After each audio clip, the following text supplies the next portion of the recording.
앞서 인상주의에 이어서 지금 앞으로 보실 3명의 작가는 고갱, 고흐, 세잔인데요. 이 3명의 작가를 묶어서 후기 인상주의 화가라고 불러요.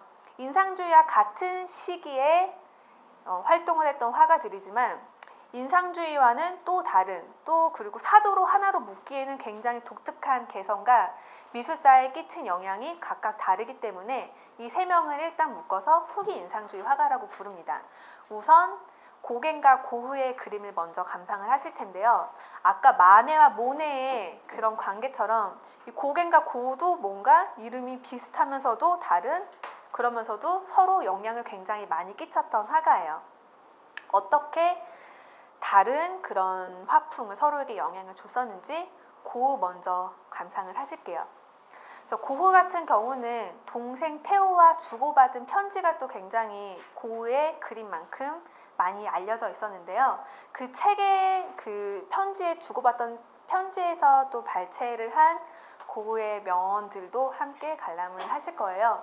고흐 같은 경우는 원래 목사가 꿈이었어요. 그래서 신학대학을 다녔었는데 시험에 낙방을 하면서 자신의 인생을 굉장히 진지하게 돌아보게 됩니다.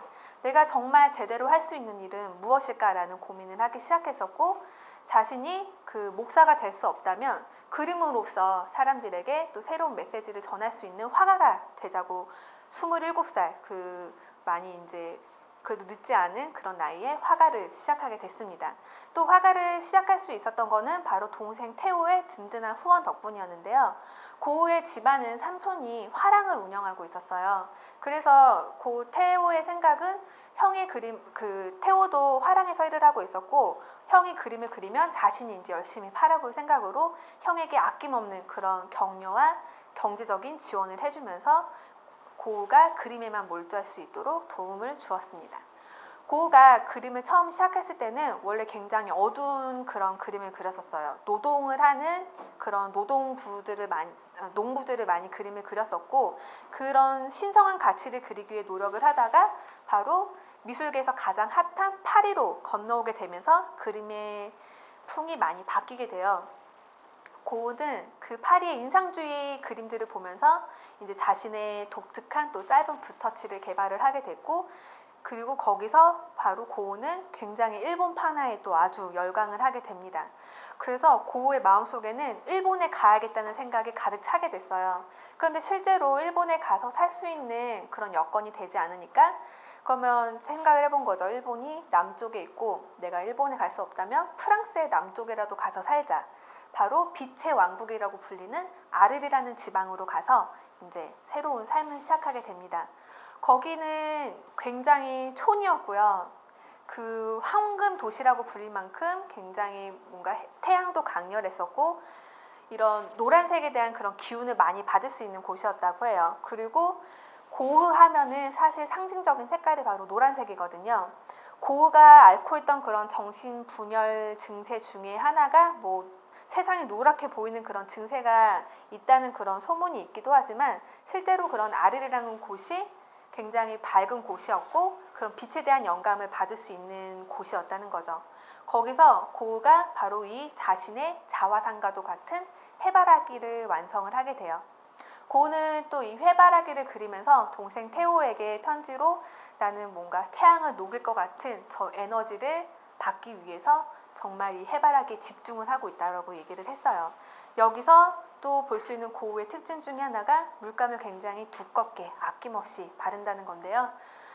고흐는 이 그림을 그리고는 굉장히 흡족해 하면서 고흐 같은 경우는 자신의 마음에 쏙 드는 작품에만 서명을 하게 돼요. 그래서 이 작품에도 지금 빈센트라는 서명을 화병에 남겨놓게 되었고요.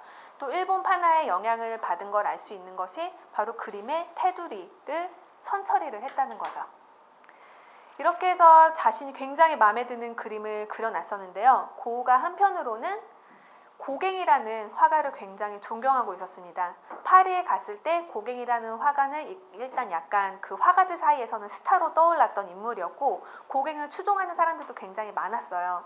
고흐 역시 고갱을 선생님 부르면서 굉장히 고갱과 친하게 지내고 싶어 했었는데, 고흐가 꿈꾸던 것 중에 하나가 바로 화가들의 공동체를 만드는 거였다고 해요.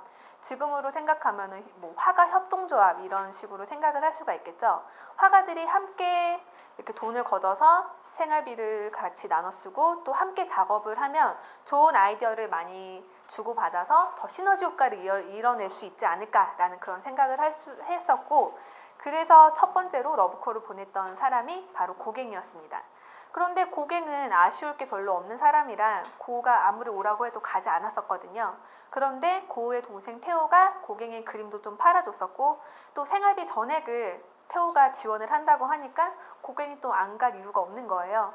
그래서 고우는 고갱이 언제 올까 노심초사하다가 고갱이 결국에는 아를로 온다는 그런 확정된 멘트를 듣게 되고는 이제 굉장히 기쁜 마음에 바로 이 별이 빛나는 밤에라는 작품을 아주 안정적인 마음으로 그리게 됩니다.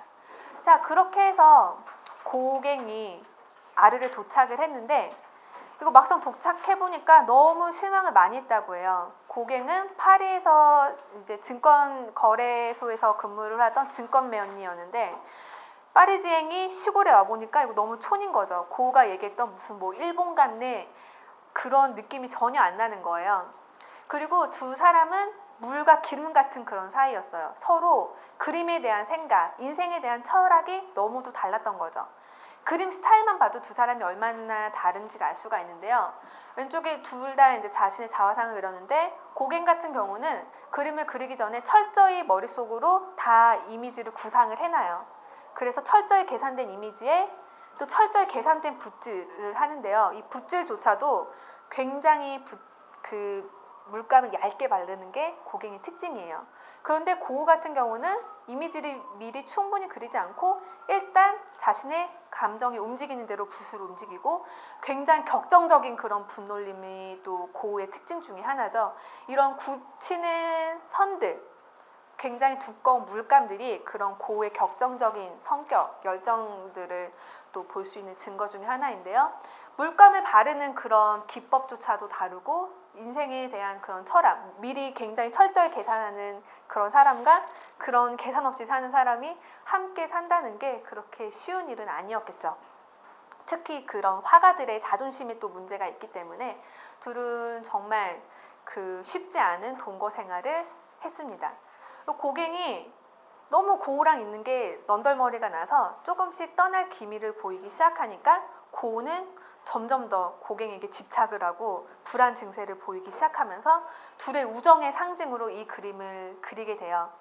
고우의 특징 중에 하나가 또 물건에 이제 의인화를 시킨다는 건데요. 아까 보셨던 그 해바라기 역시 고우의 자화상처럼 여겨지는 그런 상징적인 그림이 됐었고, 여기에 등장하는 의자들 역시 고우가 자신과 고갱의 우정의 상징으로 그들의 소지품을 의자와 함께 놓음으로써 의인화를 시키고 있습니다. 왼쪽에 있는 수수한 의자의 담배 파이프가 바로 고갱 의자고요.